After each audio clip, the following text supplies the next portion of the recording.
నమస్తే టీవీ 15 కి స్వాగతం. ముందుగా హెడ్లైన్స్.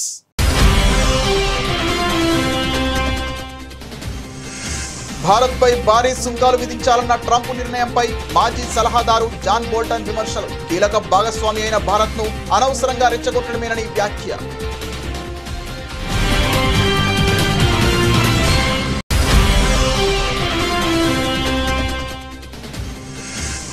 పాకిస్తాన్ తప్పుడు ప్రచారాన్ని వీడియోలతో తిప్పికొట్టిన భారత్ ఓస్ని. ఆపరేషన్ సింధూర్లో పాక్కు భారీ నష్టం వాటిల్లినట్టు ఆధారాలు.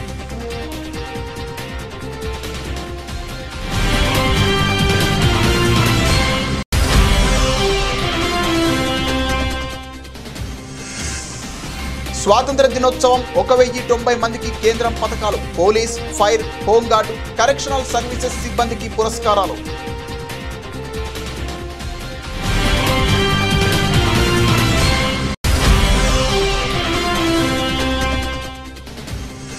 రాష్ట్రంలో భారీ వర్షాలు కురిసే అవకాశం ఉన్న నేపథ్యంలో వైద్య సిబ్బందికి సెలవులు రద్దు చేసిన ప్రభుత్వం.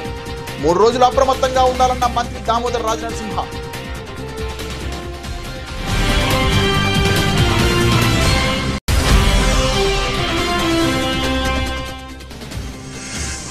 గత 40 రోజులలో 1.08 లక్షల మంది కార్యకర్తలు 1,20,00,000 ఇళ్లను సందర్శించారు. వెల్లడించిన టీడీపీ ఏపీ అధ్యక్షుడు పిల్లా శ్రీనివాసరావు.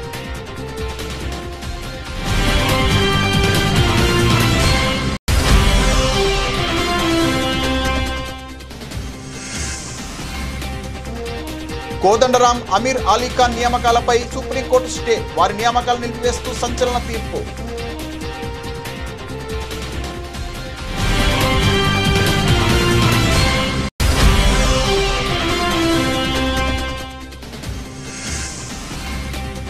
పులివెందులలో టీడీపీ విజయం. టీడీపీ అభ్యర్థి లతారెడ్డికి శుభాకాంక్షలు తెలిపిన సీఎం చంద్రబాబు.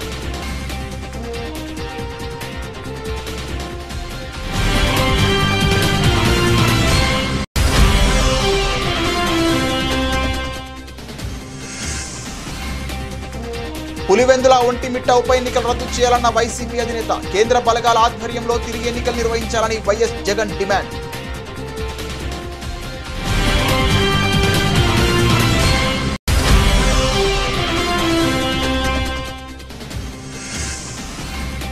హైదరాబాద్లో భారీ వర్షం. ప్రజలకు హైడ్రా కమిషనర్ సూచన.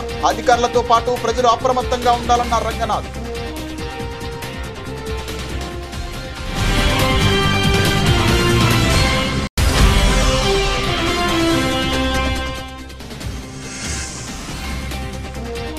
బుడమేరుకు మళ్లీ వరదలంటూ వార్తలు. వదంతులు నమ్మవద్దన్న జిల్లా కలెక్టర్ లక్ష్మీష.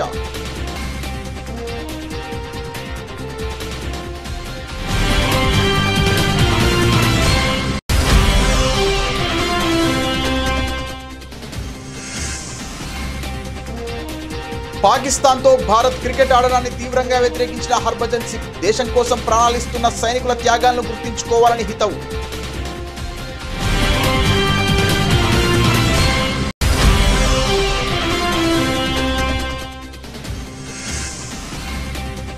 తిరుమల శ్రీవారిని దర్శించుకున్న జాన్వీ కపూర్, సిద్ధార్థ్ మల్హోత్రా. తీర్థ ప్రసాదాలు అందజేసి ఆశీర్వచనం చేసిన పండితులు.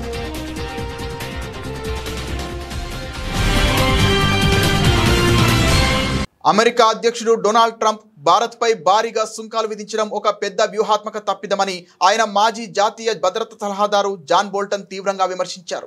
ఇది ఇరు దేశాల మధ్య ద్వైపాక్షిక సంబంధాలను దెబ్బతీస్తోందని, కీలక భాగస్వామి అయిన భారత్ ను అనవసరంగా రెచ్చగొట్టడమేనని ఆయన అభిప్రాయపడ్డారు. రష్యా నుంచి చమురు కొనుగోలు చేస్తుందన్న కారణంతో భారత్ పై ట్రంప్ ఏకంగా 50% సుంకాలు విధించిన విషయం తెలిసిందే. ఇందులో 25% కేవలం రష్యా చమురు కొనుగోలుకు జరిమానాగా విధించారు. ఈ నిర్ణయాన్ని ట్రంప్ గట్టిగా సమర్థించుకున్నారు. భారత్ భారీగా రష్యా చమురు కొంటూ దానికి బహిరంగ మార్కెట్లో అమ్మి పెద్ద లాభాలు గడిస్తోంది. రష్యా యుద్ధం వల్ల ఉక్రెయిన్లో ఎంతమంది చనిపోతున్నారనే దానిపై వారికి పట్టింపు లేదని ట్రంప్ తన సోషల్ మీడియా ప్లాట్ఫామ్ ట్రూత్ సోషల్లో ఆరోపించారు. అయితే ట్రంప్ తీరును బోల్టన్ తప్పుపట్టారు. భారత వైమానిక దళం విమానాలను కూల్చివేశామంటూ పాకిస్తాన్ చేస్తున్న తప్పుడు ప్రచారాన్ని భారత ఓపెన్ సోర్స్ ఇంటెలిజెన్స్ ఓస్నిట్ కమ్యూనిటీ బట్టబయలు చేసింది. ఆపరేషన్ సింధూర్ సమయంలో తమ ప్రాంతంలో భారత విమానాలు కూలిపోయాయంటూ పాకిస్తానీలు ప్రచారం చేసిన వీడియోలు వాస్తవానికి పాకిస్తాన్ వైమానిక దళానికి PAF చెందినవేనని ఆధారాలతో సహా నిరూపించింది. ఈ ఏడాది ఏప్రిల్ 22న పహల్గామ్లో జరిగిన ఉగ్రదాడికి ప్రతిస్పందనగా మే నెలలో భారత వైమానిక దళం ఆపరేషన్ సింధూర్ చేపట్టిన విషయం తెలిసిందే. ఈ ఆపరేషన్లో పాకిస్తాన్ పాక్ ఆక్రమిత కాశ్మీర్లోని 9 ఉగ్రవాద శిబిరాలను, పలు ఎయిర్ ఫీల్డ్లు, రాడార్ వ్యవస్థలను IAF ధ్వంసం చేసింది. ఈ క్రమంలో భారత విమానాలు కూలిపోయాయంటూ పాకిస్తాన్లోని దీనా, గుజరాత్, సియాల్కోట్ వంటి ప్రాంతాల ప్రజలు కొన్ని వీడియోలను సామాజిక మాధ్యమాల్లో పోస్ట్ చేశారు. విమాన శకలాలను చూపిస్తూ పారాచూట్లతో పైలట్లు దిగడం చూశామంటూ వారు చెప్పుకొచ్చారు. అయితే గత 3 నెలలుగా ఈ వీడియోలపై భారత ఓస్నెట్ కమ్యూనిటీ చేసిన విశ్లేషణలో అసలు వాస్తవాలు వెలుగులోకి వచ్చాయి. ఆ వీడియోల్లో కనిపిస్తున్న విమాన శకలాలు పాకిస్తాన్ వైమానిక దళానివేనని, తమకు జరిగిన నష్టాన్ని కప్పిపుచ్చుకునేందుకే పాక్ ఈ ప్రచార నాటకానికి తెరరేపిందని తేలింది. ముఖ్యంగా ఆ శకలాల్లో IAF విమానాల్లో వాడే రష్యన్ AL-31F ఇంజన్ల వంటి భాగాలు లేవని ఓస్నెట్ నిపుణులు స్పష్టం చేశారు. స్వాతంత్ర్య దినోత్సవాన్ని పురస్కరించుకొని దేశవ్యాప్తంగా వివిధ విభాగాల్లో పనిచేస్తున్న సిబ్బందికి అందించే శౌర్య సేవా పథకాల జాబితాను కేంద్ర హోం మంత్రిత్వ శాఖ శుక్రవారం ప్రకటించింది. ఈ ఏడాది మొత్తం 1090 మంది సిబ్బందిని ఈ పురస్కారాలకు ఎంపిక చేశారు. విధి నిర్వహణలో అసమాన ధైర్య సాహసాలు ప్రదర్శించిన వారికి అందించే శౌర్య పథకాలలో అత్యధికం జమ్మూ కాశ్మీర్ సిబ్బందికే దక్కడం విశేషం. ఈ ఏడాది ప్రకటించిన మొత్తం 1090 పథకాలలో 233 శౌర్య పథకాలు, 99 రాష్ట్రపతి విశిష్ట సేవా పథకాలు, 758 ప్రశంసనీయ సేవా పథకాలున్నాయి. దేశ శాంతి భద్రతల పరిరక్షణలో కీలక పాత్ర పోషించే పోలీస్ శాఖకు అత్యధిక పథకాలు లభించాయి. పోలీస్ విభాగంలో 226 మందికి శౌర్య పథకాలు, 89 మందికి రాష్ట్రపతి విశిష్ట సేవా పథకాలు, 635 మందికి ప్రశంసనీయ సేవా పథకాలు ప్రకటించారు. శౌర్య పథకాలు పొందిన వారిలో జమ్మూ కాశ్మీర్ తర్వాత సెంట్రల్ రిజర్వ్ పోలీస్ ఫోర్స్, సరిహద్దు భద్రతా దళం సిబ్బంది తర్వాతి స్థానాల్లో ఉన్నారు. ఇతర విభాగాలైన ఫైర్ సర్వీసెస్ లో 6 శౌర్య పథకాలు, 5 రాష్ట్రపతి విశిష్ట సేవా పథకాలు, 51 ప్రశంసనీయ సేవా పథకాలు సహా మొత్తం 62 పురస్కారాలు ప్రకటించారు. హోంగార్డు, సివిల్ డిఫెన్స్ విభాగంలో 1 శౌర్య పథకం, 3 రాష్ట్రపతి విశిష్ట సేవా పథకాలు, 41 ప్రశంసనీయ సేవా పథకాలున్నాయి. కరెక్షనల్ సర్వీసెస్ లో 2 రాష్ట్రపతి విశిష్ట సేవా పథకాలు, 31 మందికి ప్రశంసనీయ సేవా పథకాలు అందించనున్నారు. రాష్ట్రంలో రానున్న 3 రోజుల పాటు భారీ వర్షాలు కురిసే అవకాశం ఉన్న నేపథ్యంలో వైద్య సిబ్బందికి ప్రభుత్వం సెలవులు రద్దు చేసింది. ఈ 3 రోజుల పాటు ఆరోగ్య శాఖ అధికారులు, సిబ్బంది అప్రమత్తంగా ఉండాలని మంత్రి దామోదర రాజనరసింహ సూచించారు.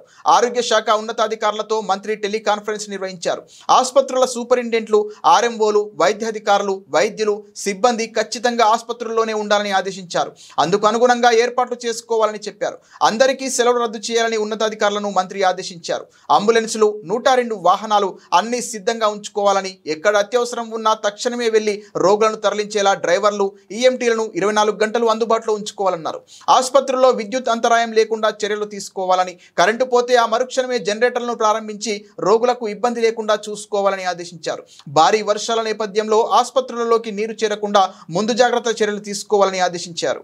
సుపరిపాలన తొలి అడుగు కార్యక్రమంలో భాగంగా గత 40 రోజులలో 1.08 లక్షల మంది కార్యకర్తలు 1,20,00,000 ఇళ్లను సందర్శించారని టీడీపీ రాష్ట్ర అధ్యక్షుడు పల్లా శ్రీనివాసరావు తెలిపారు.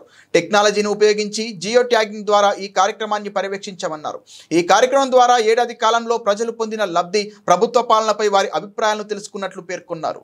గత 12 నెలలుగా కూటమి ప్రభుత్వం చేసినటువంటి అభివృద్ధి కార్యక్రమాలు ఉన్నాయో ఆ అభివృద్ధి కార్యక్రమాలని ప్రజల దృష్టికి తీసుకువెళ్ళడం, మళ్ళీ వారి దగ్గర నుంచి ఫీడ్బ్యాక్ తీసుకొని మళ్ళీ పార్టీకి తెలియజేయడం. ఈ విధంగా సుమారు 40 రోజులు 1,08,000 మంది కార్యకర్తలు ప్రతిరోజు కూడా పాల్గొని ఇంటింటికి వెళ్ళి ఏదైతే మేము ఇచ్చినటువంటి పాంప్లెట్ ఉందో ఆ పాంప్లెట్ని ప్రతి ఇంటికి కూడా చేరవేయడం జరిగింది. ఈరోజు ఒకసారి ఆ కార్యక్రమంలో ఎన్ని గడపలు, ఎన్ని ఇల్లులు టచ్ చేశారా అనేది కానీ ఒకసారి చూసుకుంటే, ఎందుకంటే ఈరోజు మా యువ నాయకులు కేవలం ఇంటింటికి వెళ్ళారు, మన పాంప్లెంట్ ఇచ్చారు అంటే తీసుకునే విధంగా కాదు. దాన్ని మేము టెక్నాలజీతో జోడించి ప్రతి ఇంటి దగ్గర కూడా ఆ జియో ట్యాగింగ్ వచ్చినట్టుగా ఆ డేటా అంతా కూడా బ్యాక్గ్రౌండ్ చెక్ చేసుకొని మరి ఈరోజు మీకు తెలియజేస్తున్నాం. ఈ గడిచిన 40 రోజులుగా ప్రతిరోజు 1,00,000 మంది మరి తిరిగి ఈ రాష్ట్రంలో 1,20,00,000 ఇల్లుని టచ్ చేయడం జరిగిందని చెప్పి ఈ సందర్భంగా తెలియజేస్తున్నాం. ఎగ్జాక్ట్గా ఫిగర్ చెప్పాలి అంటే 1,20,53,109 ఇల్లులు మరి ఈరోజు మా క్యాడర్ అంతా వెళ్ళి ఈ సుపరిపాలనలో తొలి అడుగు అనే కార్యక్రమాన్ని భాగంగా ఇన్ని ఇల్లులు టచ్ చేయడం జరిగిందని చెప్పేసి ఇంటింటికి వెళ్ళడం జరిగిందని చెప్పి మీకు తెలియజేస్తున్నాం. రాష్ట్రంలో 1,50,00,000 ఇల్లులుంటే 1,20,00,000 ఇల్లులు మా కేడరు గడిచిన 40 రోజులుగా మరి ఇంటింటికి వెళ్లి ఈ సుపరిపాలన తొలి అడుగులో పాంప్లెట్ ఇవ్వడం జరిగిందని చెప్పి తెలియజేస్తున్నాం. తెలంగాణ జనసమితి అధ్యక్షుడు కోదండరాం అమీర్ అలీఖాన్ నియామకాలపై సుప్రీంకోర్టు స్టే విధించింది.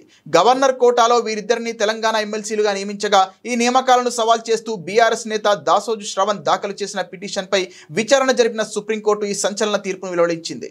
దీంతో వారికి అత్యున్నత న్యాయస్థానంలో ఎదురుదెబ్బ తగిలింది. వారి నియామకాలను నిలిపివేస్తూ కోర్టు తీర్పు వెలువరించింది. ఎమ్మెల్సీలుగా కోదండరాం అమీర్ అలీఖాన్ నియామకాలను సవాల్ చేస్తూ బీఆర్ఎస్ నేతలు దాసోజు శ్రవణ్ కుమార్, సత్యనారాయణ సుప్రీంకోర్టులో పిటిషన్ దాఖలు చేశారు. ఆ పిటిషన్లపై విచారణ జరిపిన సుప్రీంకోర్టు నేడు తీర్పును వెలువరించింది. తదుపరి ఉత్తర్వులకు అనుగుణంగా ఎంపిక ఉండాలని పేర్కొంటూ గతంలో ఇచ్చిన మధ్యంతర ఉత్తర్వులను ధర్మాసనం సవరించింది. మధ్యంతర ఉత్తర్వుల తర్వాత ప్రమాణ స్వీకారం చేయడం తప్పని సుప్రీంకోర్టు పేర్కొంది. మాకు గవర్నర్ గారు అన్యాయంగా మా యొక్క ప్రతిపాదనలను గత ప్రభుత్వం చేసిన ప్రతిపాదనలు రద్దు చేసింది. ఆ రద్దు చేసినటువంటి ఒక రద్దు చేసిన దాన్ని హైకోర్టు కొట్టివేసింది. హైకోర్టు ఆర్డర్ మాకు ఫేవరబుల్గా వచ్చింది. అయినప్పటికీ కూడా గవర్నర్ అమలు చేయకపోతే మేము సుప్రీంకోర్టుకు వచ్చినాము. మాకు న్యాయం జరగాల, చట్ట ప్రకారం రాజ్యాంగ ప్రకారం మాకు న్యాయం జరగాల అని చెప్పని మేము ఇక్కడికి రావడం జరిగింది.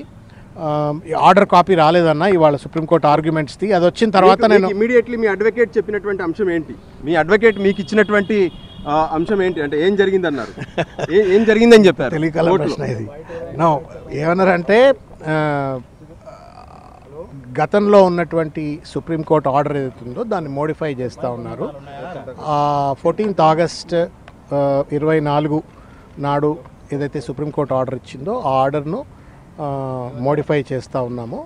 తదనంతరం జరిగినటువంటి యొక్క పర్యవసాన కార్యక్రమాలన్నీ కూడా రద్దయినట్లుగా అన్నట్టుగా మాట్లాడారు. కాబట్టి అన్కాన్స్టిట్యూషనల్ యాక్టివిటీస్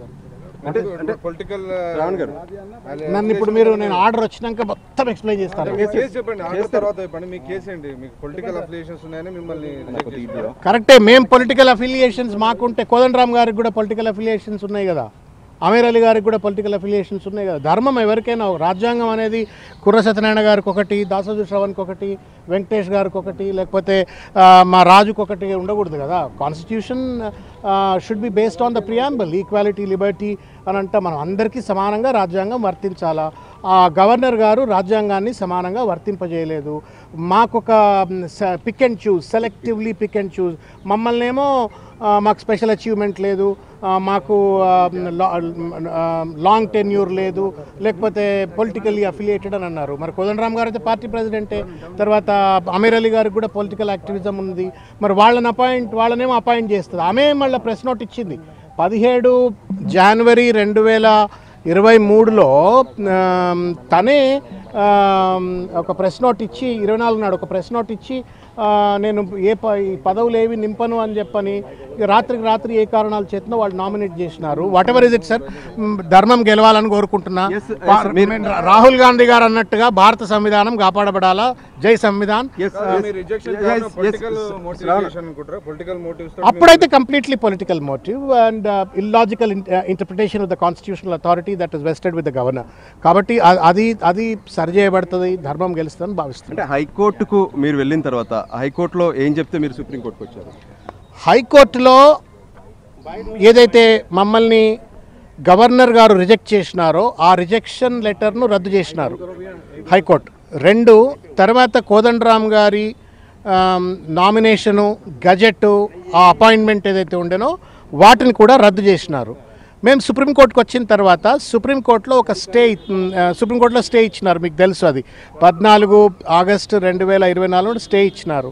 ఆ స్టే ఇవ్వడంతో మా రిజెక్షన్ రివైవ్ అయిపోయింది. తర్వాత వాళ్ళ గజెట్ రివైవ్ అయిపోయినట్టుగా వాళ్ళు భావించి సుప్రీంకోర్టు తీర్పును తప్పుగా భావించి ఆ గజెట్ను పట్టుకెళ్ళి వాళ్ళు ఓత్ తీసుకున్నారు. అది మరి కోర్టు వాళ్ళ రద్దు చేసినట్టుగా అనిపిస్తూ ఉంది. అంటే సార్ యాక్చువల్లీ ఆ రోజు ఇచ్చినటువంటి తీర్పు ఏంటి? సుప్రీంకోర్టు ఆ రోజు చెప్పినటువంటి అంశం ఏంటి?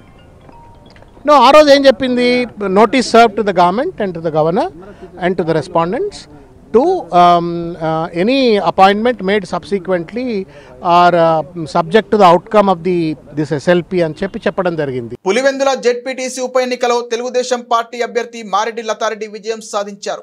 6050 ఓట్ల మెజారిటీతో టీడీపీ అభ్యర్థి లతారెడ్డి గెలిచారు. ఈ ఘన విజయంపై ఆంధ్రప్రదేశ్ ముఖ్యమంత్రి తెలుగుదేశం జాతీయ అధ్యక్షుడు నారా చంద్రబాబు నాయుడు స్పందించారు. పులివెందుల జెడ్పీటీసీ ఉప ఎన్నికలో టీడీపీ అభ్యర్థి విజయంపై మంత్రులతో మాట్లాడారు. కడప జిల్లాలోని టీడీపీ నేతలంతా పులివెందుల విజయం పట్ల స్పందించాలని చంద్రబాబు దిశానిర్దేశం చేశారు. ప్రజాస్వామ్యబద్ధంగా ఎన్నికలు జరిగాయని పేర్కొన్నారు. పులివెందుల ఒంటిమిట్ట జెడ్పీటీసీ ఉప ఎన్నికల్లో అధికార పక్షం అంతులేని దౌర్జన్యకాండ, వారికి పూర్తిగా సహకరించిన పోలీసుల వైఖరిని మాజీ ముఖ్యమంత్రి వైఎస్ఆర్సీపీ అధ్యక్షుడు వైఎస్ జగన్మోహన్ రెడ్డి ఎండగట్టారు. ప్రజాస్వామ్యాన్ని కూనీ చేస్తూ నిర్వహించిన ఆ 2 ఎన్నికలు వెంటనే రద్దు చేసి కేంద్ర బలగాల ఆధ్వర్యంలో ప్రజాస్వామ్యబద్ధంగా తిరిగి నిర్వహించాలని ఆయన డిమాండ్ చేశారు. తాను ప్రజలకు మంచి చేశానని చంద్రబాబు భావిస్తే తనకే ప్రజలు ఓటేస్తారనే నమ్మకం ఉంటే, ఆ ధైర్యం ఉంటే వెంటనే 2 ఉప ఎన్నికలను రద్దు చేయాలని పార్టీ కేంద్ర కార్యాలయంలో మీడియాతో మాట్లాడిన వైఎస్ జగన్ సవాల్ చేశారు. ఎలక్షన్ జరిగేట్టుగా అయితే ఎలక్షన్ అనే దానికి మీనింగ్ ఏముంది? ఎందుకు ఎలక్షన్ జరపడం? ఎందుకు ఆ ఎంపీటీసీలకు, ఆ ఎంపీపీలకు, ఆ జెడ్పీ చైర్మన్లకు ఎన్ని ఎలక్షన్లు ఎట జరుపుతున్నారు? కౌన్సిల్ చైర్మన్లకు మీ ఇష్టం వచ్చినట్టుగా మీరంతకు మీరే దౌర్జన్యంగా ప్రలోభాలు పెడుతున్నారు, కొనేస్తున్నారు. ఎలక్షన్లకు మీకు సంఖ్యాబలం లేకపోయినా కానీ మీరు మీ అధికార దుర్వినియోగం చేస్తూ మీరు లాగేసుకుంటున్నారు. అక్కడి నుంచే మొదలుపెట్టిన సాంప్రదాయం చివరికి ఓటర్ల దాకా కూడా తీసుకొని పోతా ఉన్నారు. ఇవన్నీ కూడా అంటే అన్ఫార్చునేట్ గా స్టేట్ ఎలక్షన్ కమిషన్ అన్నది ఒక డమ్మీ పాత్ర కన్నా దారుణమైన పాత్ర పోషిస్తా ఉంది. ప్రజాస్వామ్యాన్ని కాపాడవలసిన బాధ్యత గల స్థానంలో ఉన్న వ్యక్తులు నిజంగా ఇంత దిగజారిపోయిన పరిస్థితుల మధ్య ఈ వ్యవస్థ నడుస్తా ఉంది. Very unfortunate. ఖచ్చితంగా న్యాయ పోరాటంలో భాగంగా కోర్టులకి ఇవన్నీ చూపిస్తాం, కోర్టులకి ఇవన్నీ వేస్తాం. అందుకని వాళ్ళిద్దరు కూడా ఈరోజు వచ్చింది కూడా కోర్టులో వేయడానికి వచ్చినారు. ఇద్దరు జెడ్పీటీసీ అభ్యర్థులు కూడా కోర్టులో వేయడానికి ఇక్కడికి వచ్చినారు. ఈ డీటెయిల్స్ అన్ని తీసుకొని వీళ్ళు కోర్టులో వేస్తారు. న్యాయస్థానం ముందర ఇవన్నీ కూడా ఉంచడం జరుగుతుంది. డిమాండ్ వుడ్ బి కేంద్ర బలగాల చేత, కేంద్ర బలగాల ఆధ్వర్యంలో ప్రజాస్వామ్యబద్ధంగా ఎన్నికలు జరిగించాలి అన్నది డిమాండ్ ఉంది. ఆ డిమాండ్తోనే కోర్టుకు కూడా ఆశ్రయించడం కూడా జరుగుతుంది. జాయిన్ అనే దానికి మీనింగ్ ఏంది? What is the meaning and definition of joining? State election commission ముందర మాకున్న అభ్యంతరాలను, జరిగిన అన్యాయాలను సవివరంగా వివరించినాం. ఇన్ఫ్యాక్ట్ దేశంలో కల్లా ఎక్కడన్నా బిగ్గెస్ట్ అనామలీ ఎక్కడన్నా జరిగిందంటే అది రాష్ట్రంలోనే. 12.5% వాళ్ళు ఓటు ముగిసే నాటికి, ఓట్లు కౌంటింగ్ నాటికి percentage of difference highest in the country బహుశా ఆంధ్ర రాష్ట్రంలోనే జరిగింది. 12.5%. అంటే దాదాపుగా 48 లక్షల ఓట్లు ఆ స్థాయిలో జరిగినప్పుడు అది ఎలక్షన్ కమిషన్కి మొన్న ప్రజెంటేషన్లో మా వాళ్ళంతా పోయి ఇచ్చినాం. ఎలక్షన్ కమిషన్కి చెప్పినాం ఇంటెన్సివ్ రివిజన్ ఏదైతే ఎక్సర్సైజ్ ఉందో అది ఆంధ్ర రాష్ట్రంలో కూడా మేము చేస్తాము అని చెప్పి కూడా సానుకూలంగా చెప్పినారు. కానీ at the end of the day అన్ఫార్చునేట్గా ఏం చేయగలుగుతాం?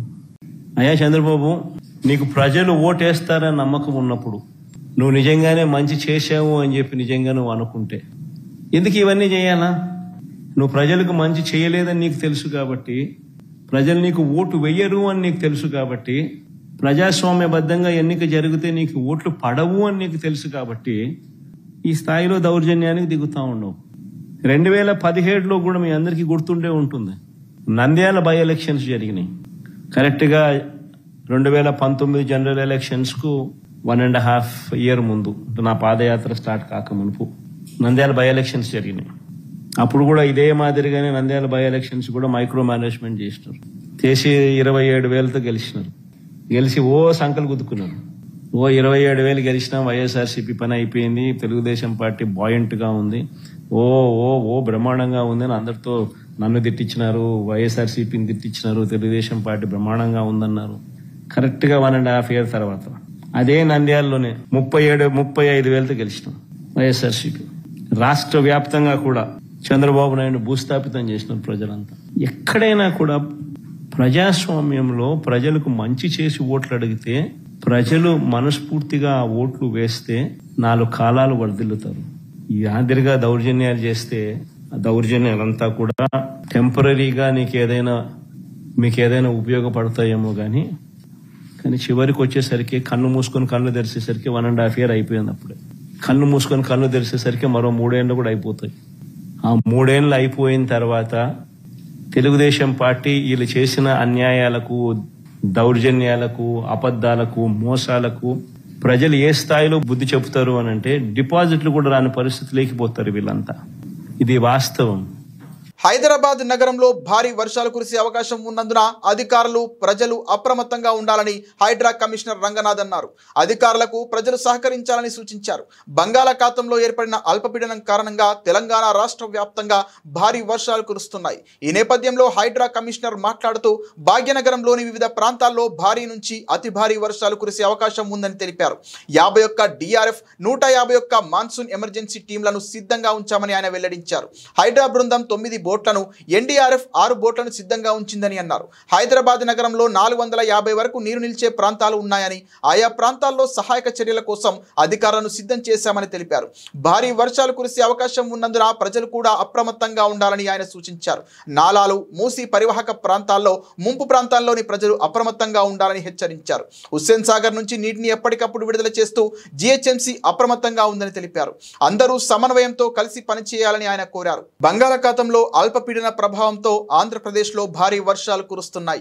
వాగులు, వంకలు పొంగి ప్రవహిస్తున్నాయి. విజయవాడలో పలు ప్రాంతాల్లో వర్షపు నీరు నిలిచిపోయింది. ఈ క్రమంలో బుడమేరుకు వరద వస్తోందంటూ వదంతులు వ్యాపించాయి. దీంతో విజయవాడ పట్టణంలోని పలు ప్రాంతాల ప్రజలు ఆందోళన చెందుతున్నారు. ఈ వదంతులపై ఎన్టీఆర్ జిల్లా కలెక్టర్ లక్ష్మీషా స్పందిస్తూ బుడమేరుకు వరద అంటూ వచ్చే వదంతులను ప్రజలు నమ్మవద్దని కోరారు. భారీ వర్షాల నేపథ్యంలో బుడమేరులో ప్రవాహంపై వెలగలేరు రెగ్యులేటర్ వద్ద ప్రత్యేక బృందం నిరంతరం నిశితంగా పరిశీలిస్తోందని తెలిపారు. స్థానికంగా కురిసిన వర్షం వలనే విజయవాడలోని వివిధ ప్రాంతాల్లో అక్కడక్కడ నీరు నిలిచిందే కానీ దానికి బుడమేరు వరద కారణం కాదని స్పష్టం చేశారు. వెలగలేరు రెగ్యులేటర్ వద్ద నీటిని విడుదల చేస్తే 24 గంటల ముందే ప్రజలను అప్రమత్తం చేయడం జరుగుతోందన్నారు. బుడమేరు పరివాహక ప్రజలను సురక్షిత ప్రాంతాలకు తరలించిన తర్వాతనే నీటి విడుదల జరుగుతోందని తెలిపారు. ఏదైనా సందేహాలు ఉంటే కలెక్టరేట్ కంట్రోల్ రూమ్ 9154970454 నంబర్కు కాల్ చేసి పరిస్థితిని తెలుసుకోవచ్చని చెప్పారు. ప్రజలు పుకార్లు నమ్మకుండా ధైర్యంగా అప్రమత్తతో ఉండాలని కలెక్టర్ సూచించారు. అందరికీ నమస్కారం. నేను ఎన్టీఆర్ కలెక్టర్ మాట్లాడుతున్నాను. బుడమేరు గురించి ముఖ్య సూచన, మీడియాలో కానీ లేదా సోషల్ మీడియాలో ఎక్కడైనా బుడమేరు వరదల గురించి ఎవరైనా అపోహలు సృష్టిస్తుంటే దయచేసి నమ్మకండి. బుడమేరుని రెగ్యులేటర్ దగ్గర నుంచి బుడమేరు ఫ్లో మొత్తం జాగ్రత్తగా మానిటర్ చేస్తున్నాము. Budameru diversion canal, Budameru Velagaleru regulator దగ్గర ఏమాత్రం నీళ్ళు ఇంకా రిలీజ్ అవ్వలేదు.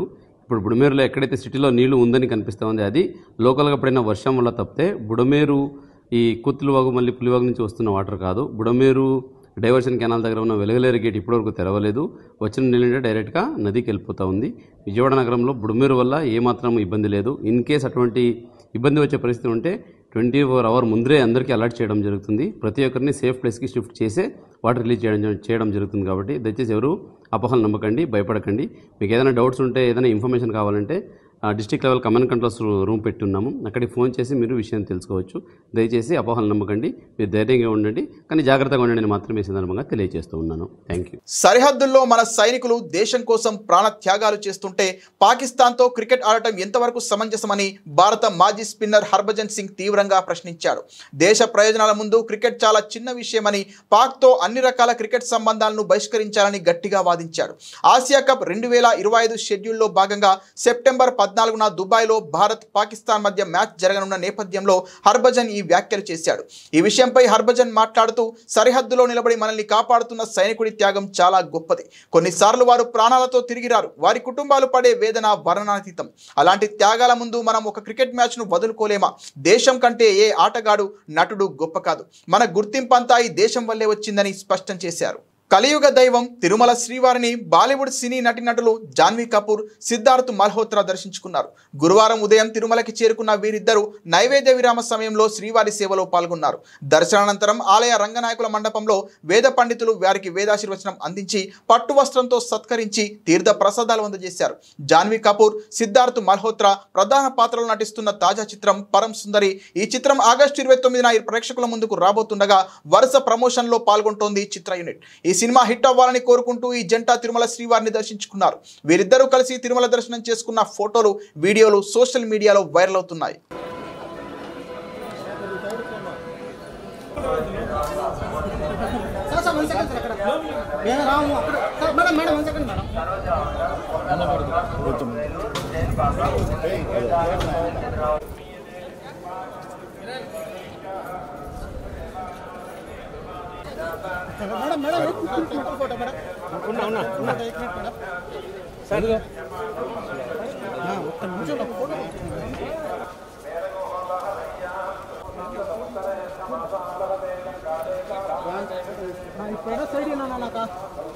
బులెటిన్ ముగించే ముందు హెడ్లైన్స్ మరోసారి. భారత్పై భారీ సుంకాలు విధించాలన్న ట్రంప్ నిర్ణయంపై మాజీ సలహాదారు జాన్ బోల్టన్ విమర్శలు. కీలక భాగస్వామి అయిన భారత్ను అనవసరంగా రెచ్చగొట్టడమేనని వ్యాఖ్య.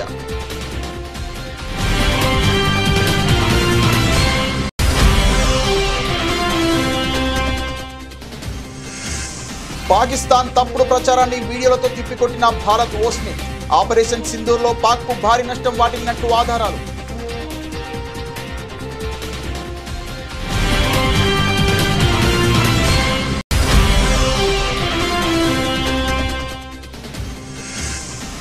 స్వాతంత్ర దినోత్సవం 1090 మందికి కేంద్రం పథకాలు. Police, fire, home guard, correctional services సిబ్బందికి పురస్కారాలు.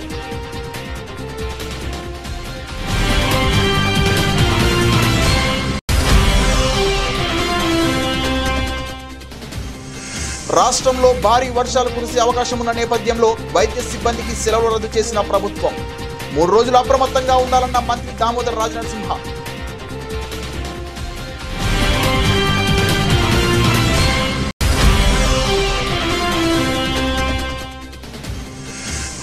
గత 40 రోజులలో 1.08 లక్షల మంది కార్యకర్తలు 1,20,00,000 ఇళ్లను సందర్శించారు. వెల్లడించిన టీడీపీ ఏపీ అధ్యక్షుడు పిల్లా శ్రీనివాసరావు.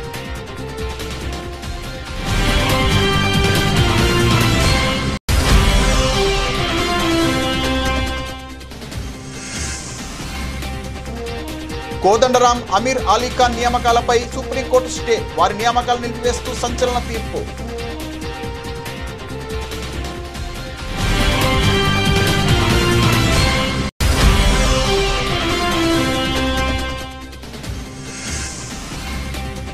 పులివెందులలో టీడీపీ విజయం. టీడీపీ అభ్యర్థి లతారెడ్డికి శుభాకాంక్షలు తెలిపిన సీఎం చంద్రబాబు.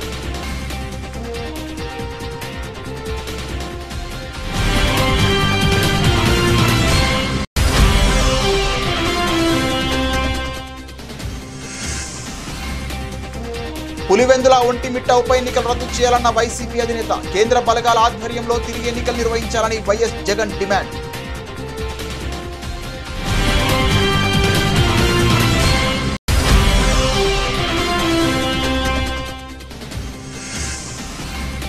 హైదరాబాద్ లో భారీ వర్షం. ప్రజలకు హైడ్రా కమిషనర్ సూచన. అధికారులతో పాటు ప్రజలు అప్రమత్తంగా ఉండాలన్న రంగనాథ్.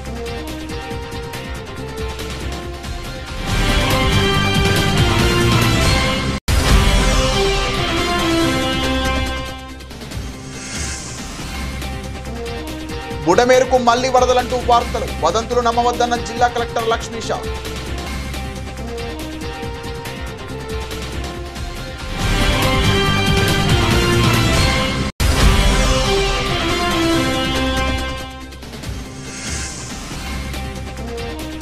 పాకిస్తాన్తో భారత్ క్రికెట్ ఆడడాన్ని తీవ్రంగా వ్యతిరేకించిన హర్భజన్ సింగ్. దేశం కోసం ప్రాణాలిస్తున్న సైనికుల త్యాగాలను గుర్తుంచుకోవాలని హితవు.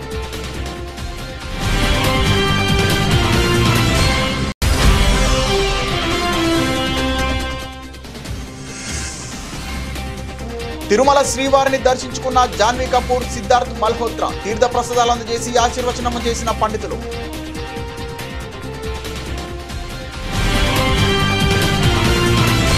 ఇది ఇవాల్టి బులెటిన్. మరిన్ని వార్తల సమాహారంతో మళ్ళీ కలుద్దాం. నమస్తే.